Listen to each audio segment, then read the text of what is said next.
Alrighty, good morning, Iona College. I'm so excited to be back this semester. I'm Val. Last semester, I had a New York Ranger hockey show, and I am back to do that New York Ranger hockey show. I called it Ranger Talk Thursday, and I can keep that title too because this semester it's also on Thursday.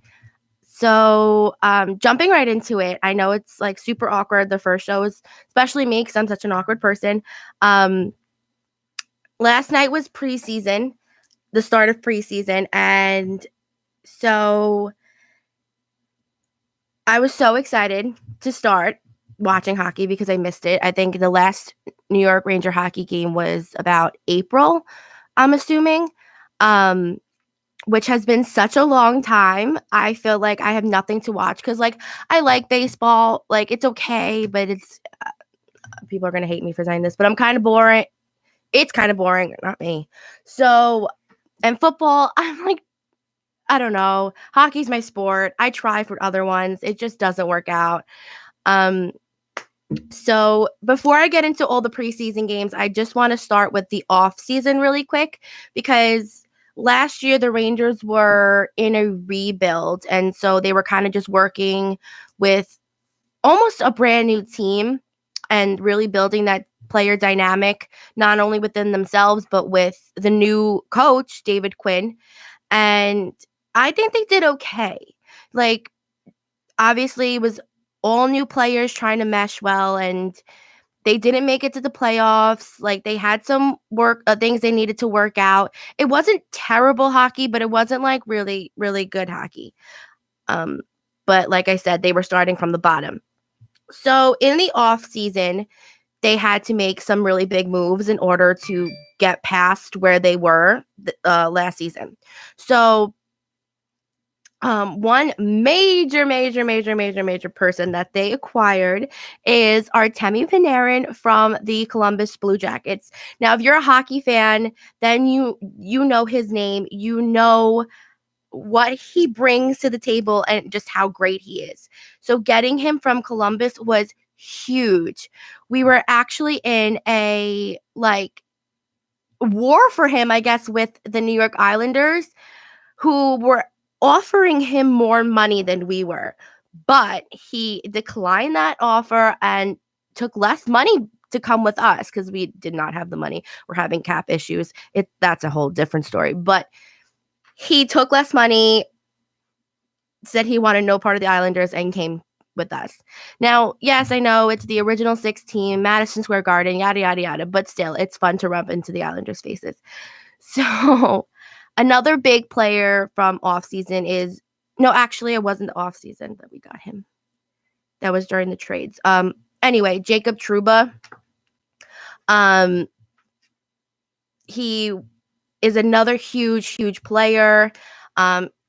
He is going to be, he actually knows Brady Shea. Brady Shea is on our team, if you guys didn't know.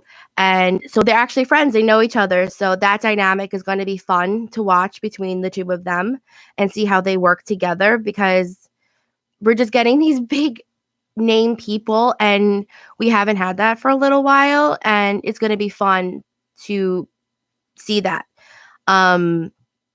So getting more into the preseason game last night, we lost to the Devils 4-3, which is not bad.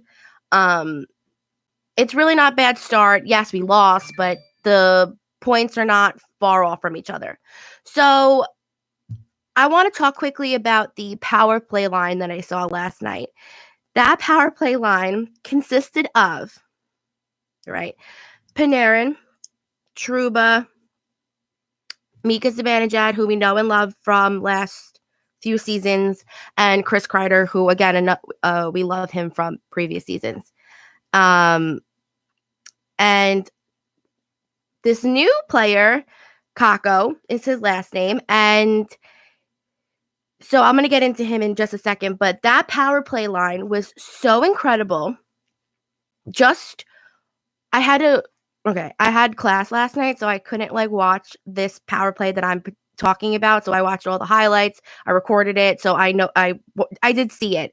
So they created such opportunity for each other within passing and, just finding where everyone was to pass and shoot. And they put a puck to the net any chance that they got. Now, did it always work? No. The Devils did have their veteran goalie in net, but just to see them work so hard to get to the puck, to get the puck to the back of the net was awesome, because that was something the Rangers really were lacking in. Last season, they would kind of just dance around and, just waited for an opportunity to open instead of creating those opportunities. And that's really what this power play line did. And the shots were incredible. They were hitting the post. They were just missing, so, with a little more work, that power play squad can be lethal. And I have a Ranger Twitter page, and I tweeted about that this morning, and everyone was freaking out, agreeing with me, saying that's going to be so fun to watch because they're powerful. They're going to create these, like I said, opportunities. So going back to the player I mentioned just now, Kaapo Kakko, he was the second first round draft pick, but he was picked second by us.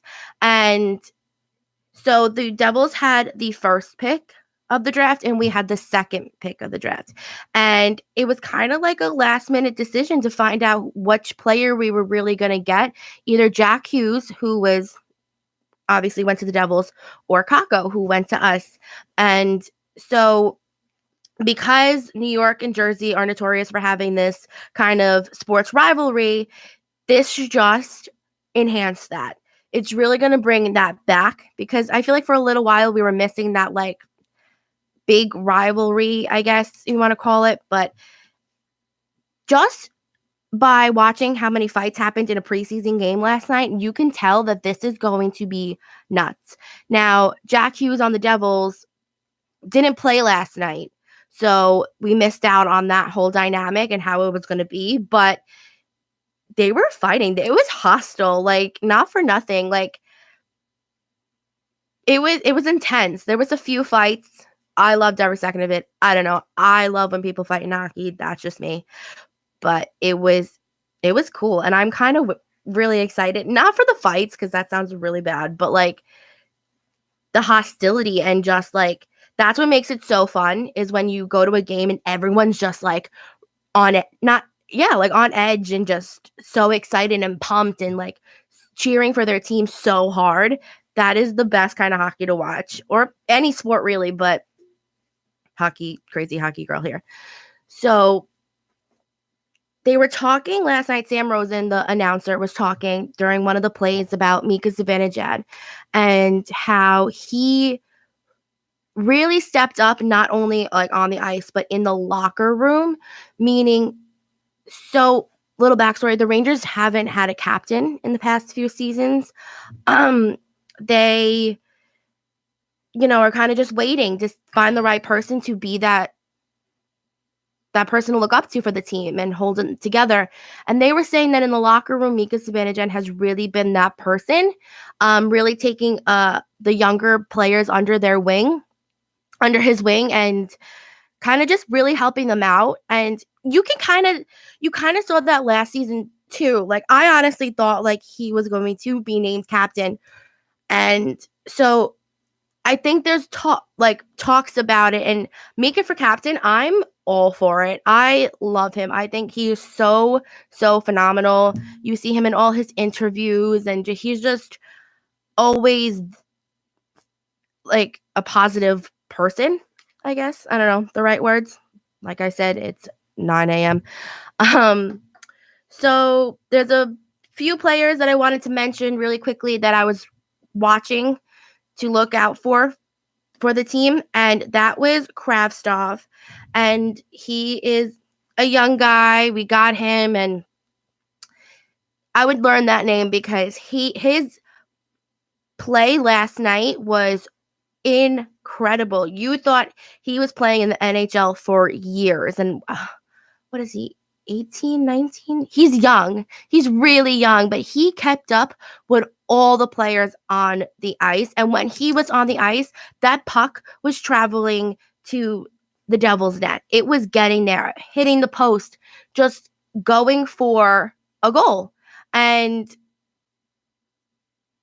it was just so awesome to see that, especially from such a young player. And I know they're all fighting to get on the team, but like something about his game really stuck out to me. And I know it stuck out for a few people I was talking with on Twitter too, that he can hold his own and run with the big dogs. And my brother actually mentioned him like even before preseason. He's like, yeah, he's going to be really good. So he was right. Again, it's the first game. I'm not holding anyone to anything, but he's really exciting to see. Adam Fox. Oh my God, what's going on? Hello. Adam Fox is another player I am so excited to see. We got him from, I think it was Carolina. Oh my God, I really should have looked that up. A little late for that now. But I think we got him from Carolina. And so, again, he's just a player everyone was so excited for him. So I didn't really see much of his game until last night. And so they said about Adam Fox in the Traverse City tournament they had over like a week or two ago that he was like one of the top players to watch and look out for. So I was really focusing on him during last night's game. And so, like I said, when I talked about it on Twitter, I asked a lot of people for their opinions on Adam Fox, and one of the responses really kind of stuck out to me. They said he has great peripherals. Peripherals? Yeah, I said, okay, whatever. And so he can kind of get a great view of the ice, see where everyone is. They said he's a calm skater, which I did notice. He's very calm, not too aggressive in your face, because I guess he has a good sense of what's his surroundings and where the puck is and where everyone is. So I thought that was really interesting. Like, that's not something I came up with on my own, but I guess I'm going to look out for that now. So that was really interesting to me. But yeah. Again, it was the first preseason game. It wasn't anything like official, but I'm going to a game next Tuesday against the Islanders. So I'm so excited about that. It's just the Islanders that make me nauseous. So that's next Tuesday. So I'll talk about that next Thursday. I was so excited to be back. I hope you guys enjoyed my Ranger Talk Thursday with Val, and I'll see you next week. Bye.